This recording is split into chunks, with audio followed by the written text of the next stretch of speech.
The winter coat. The first snow of December fell softly over Boston, coating the streets in a quiet blanket of white. Michael Chen stood at the bus stop on Commonwealth Avenue, his breath forming small clouds in the frozen air. He checked his watch. 7:45.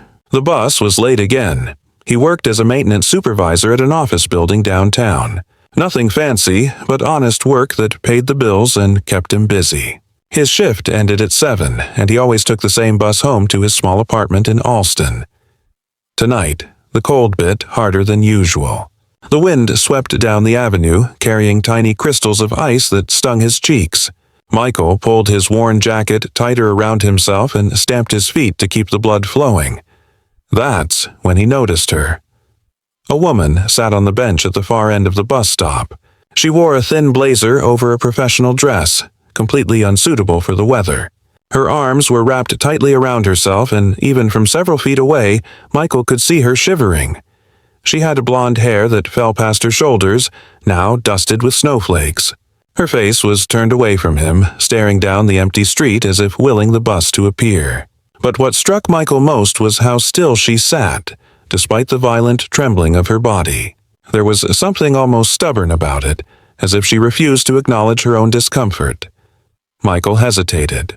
He didn't like to intrude on people's privacy. In a big city like Boston, everyone guarded their personal space carefully.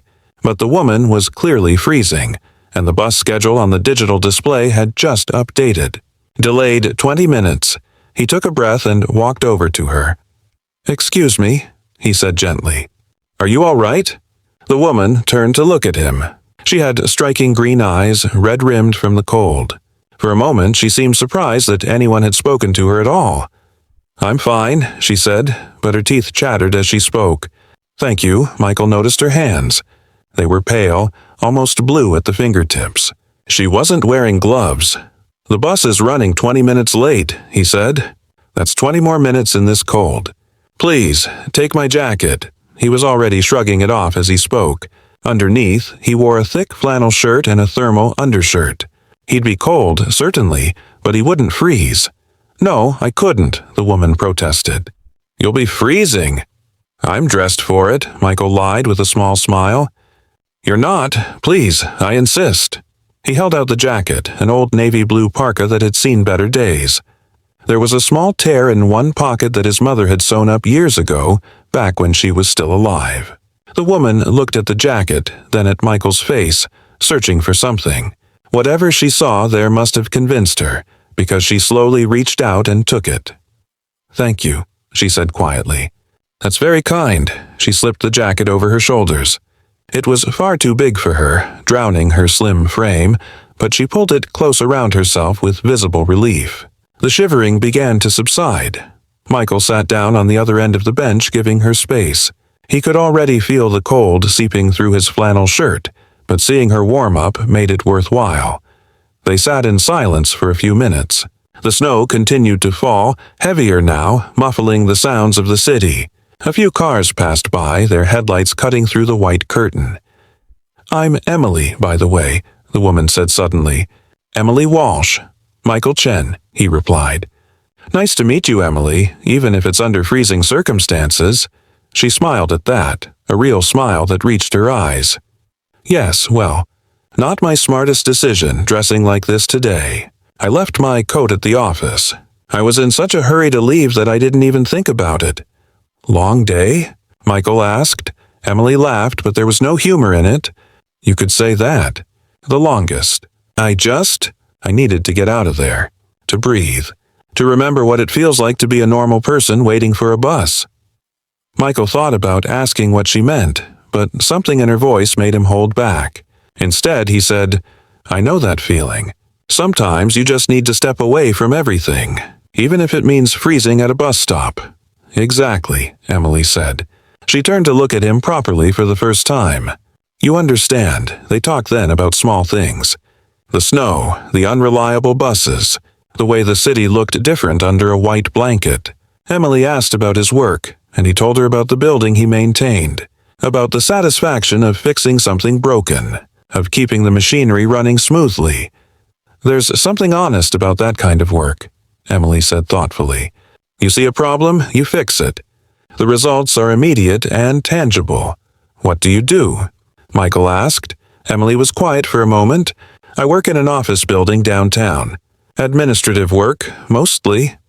She looked away as she said it, and Michael sensed there was more to the story. But he didn't push. The bus finally appeared in the distance, its headlights piercing through the snowfall.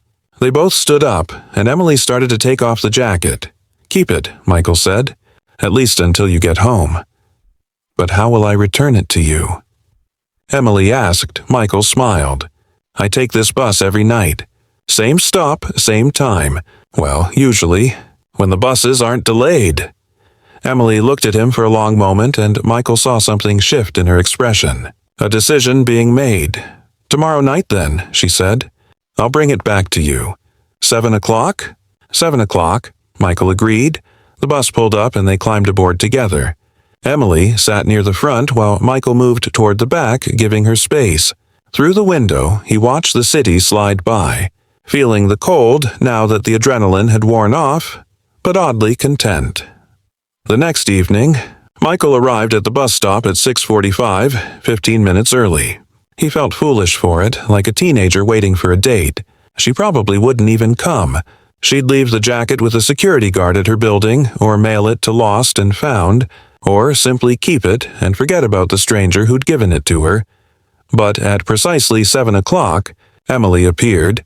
She was dressed more warmly this time, in a long wool coat and leather gloves. She carried his jacket carefully folded over her arm, but she also carried something else, a thermos and 2 paper cups. "I brought coffee," she said a little shyly, "to say thank you. I hope you like it strong," Michael smiled. "Strong is perfect." They sat on the bench again, sipping coffee that was indeed very strong and wonderfully hot. The evening was cold but clear, the sky a deep purple as the sun set behind the buildings.